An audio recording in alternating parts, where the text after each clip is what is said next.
Hello friends, मैं पूजा सक्सेना फिर से आपके सामने हाजिर हुई हूँ।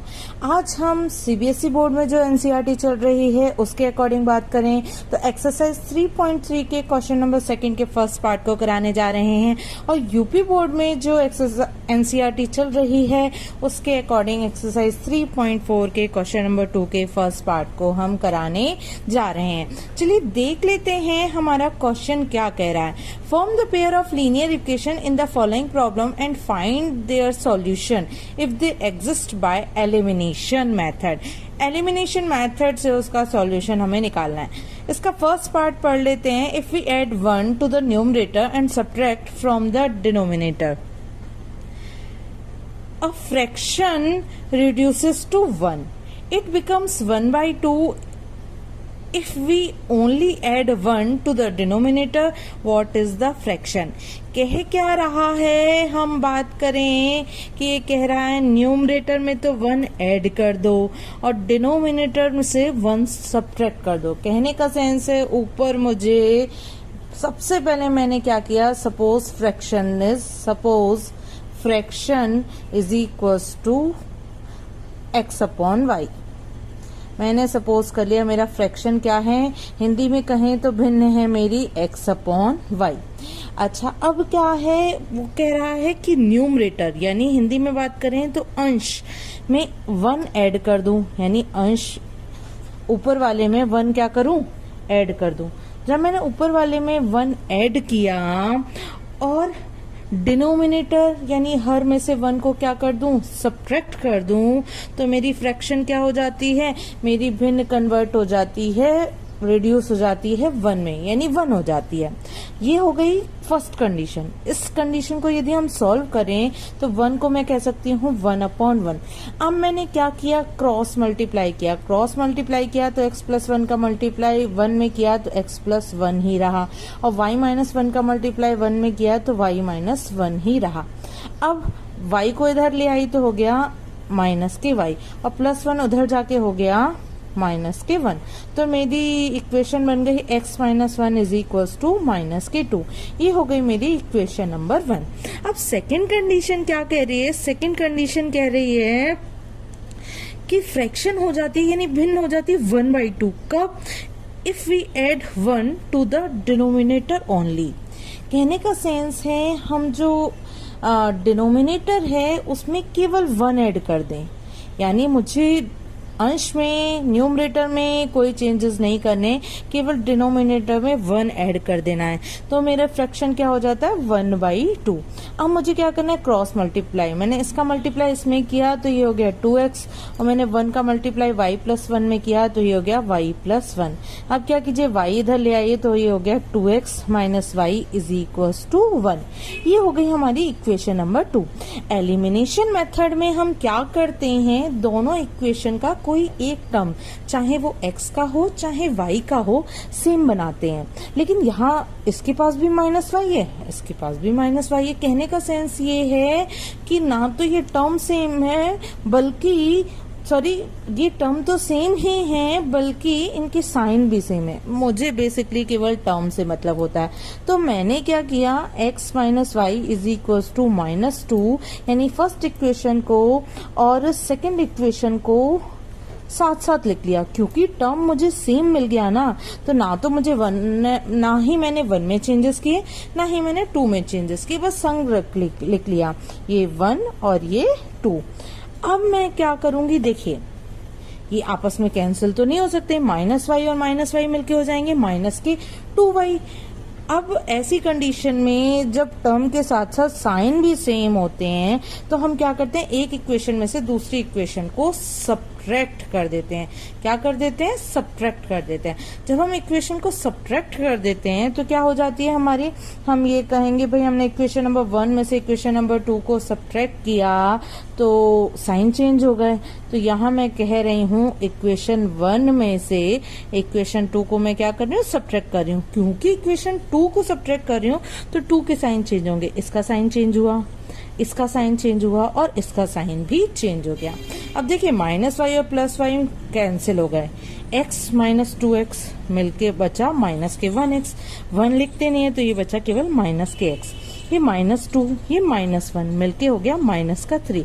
माइनस से माइनस कैंसिल हो गया, x इज इक्वल टू 3। ये x की वैल्यू 3 आ गई। अब x की वैल्यू चाहे आप इक्वेशन 1 में रख दीजिए, चाहे इक्वेशन नंबर 2 में रख दीजिए। इक्वेशन नंबर 1 में रख देती हूँ तो इक्वेशन 1 क्या है, x minus y is equal to -2, तो ये हो गया 3 minus y is equal to -2। यहाँ प्लस का 3 उधर जाके माइनस का 3 हो जाएगा, तो y is equal to -2 -3।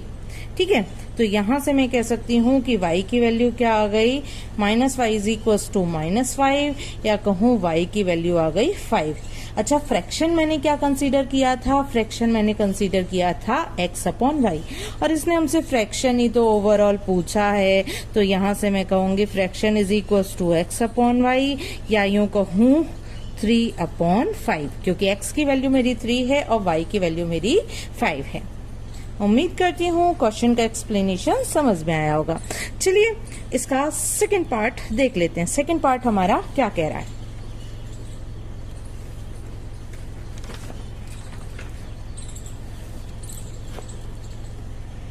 Five years ago, Noori was thrice as old as Sonu.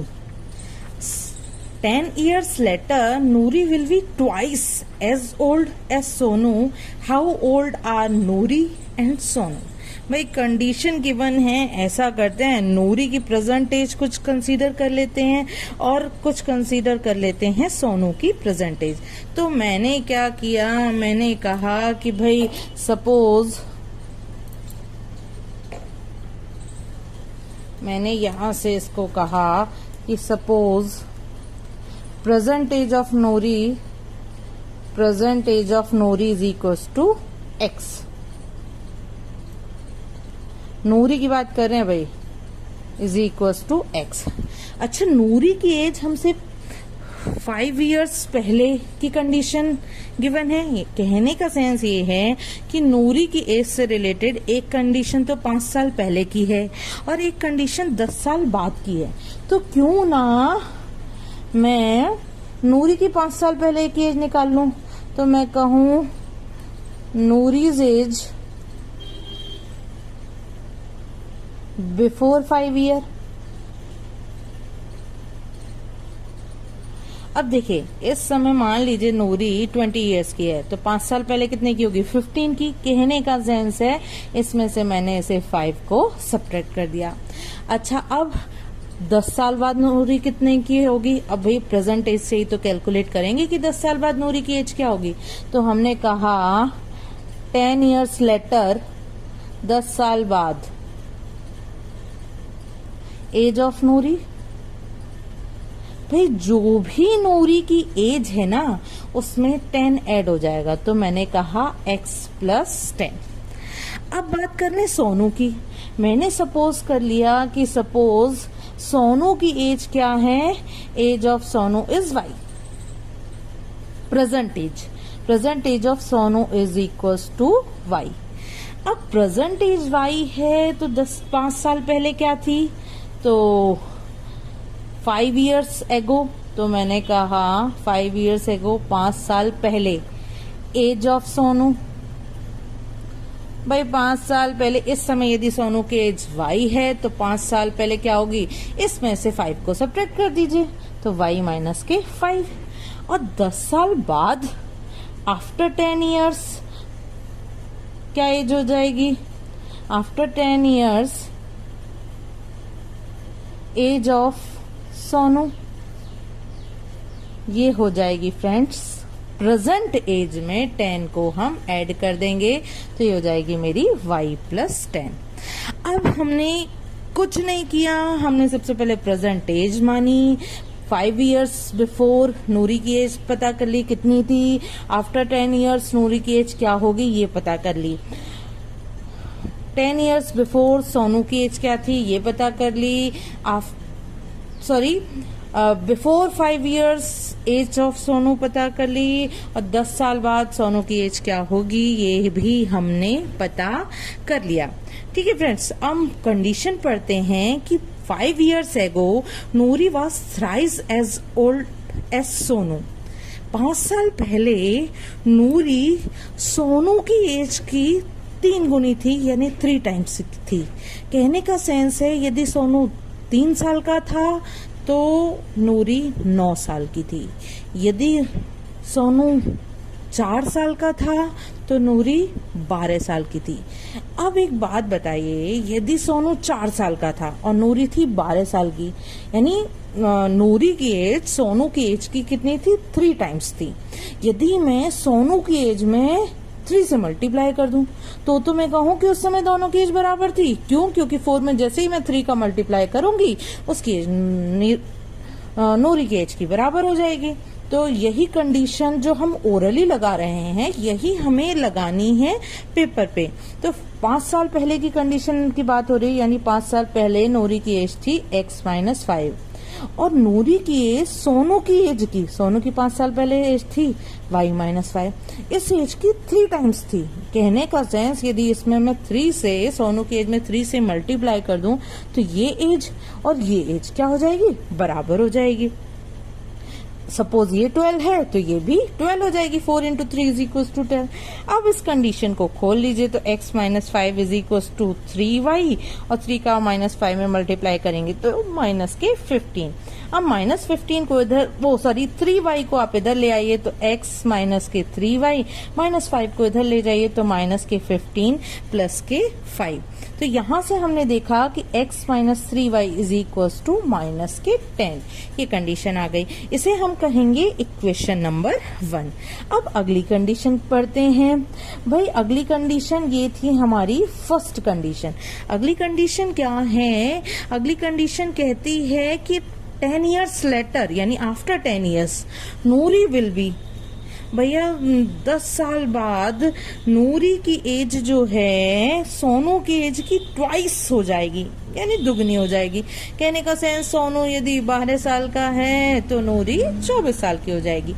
अब 24 की हो जाएगी नूरी और सोनू है हमारा 12 का।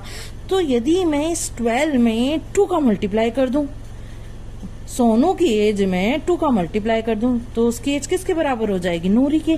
तो यही काम मुझे इस कंडीशन में भी करना है। 10 साल बाद सोनू की एज क्या है? x+10 और 10 साल बाद नूरी की एज क्या है? x+10 और 10 साल बाद सोनू की एज क्या है? y+10।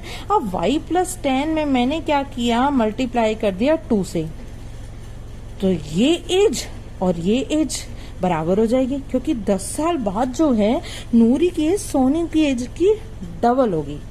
यदि ये 20 इयर्स का है तो नूरी 40 साल की है। तो ऑब्वियस सी बात है सोनू की एज में 2 का मल्टीप्लाई करते ही इन दोनों की एज बराबर हो जाएगी। जो काम मैं एग्जाम्पल में दे रही हूँ वही मैंने यहाँ लिख लिया। तो x+10 is equal to 2y+20। 2y इधर ले आई तो x माइनस के 2y is equal to 20 minus के 10। तो यहां से मैं कह सकती हूँ कि x माइनस के 2y इज इक्वल टू 10। ठीक है फ्रेंड्स, अब ये हो गई मेरी इक्वेशन नंबर 2। अब एलिमिनेशन मेथड से जो क्वेश्चन करती हूँ उसमें तो बेसिकली मैं ये देखती हूँ कि कौन सा सेम है। तो यहाँ मुझे x का टर्म ये वाला और ये वाला दोनों सेम नजर आ रहा है, तो मैंने क्या किया? इन दोनों को पास पास लिख लिया। इक्वेशन नंबर 2 तो मेरी लिखी हुई थी, इक्वेशन नंबर 1 को और लिख लिया मैंने।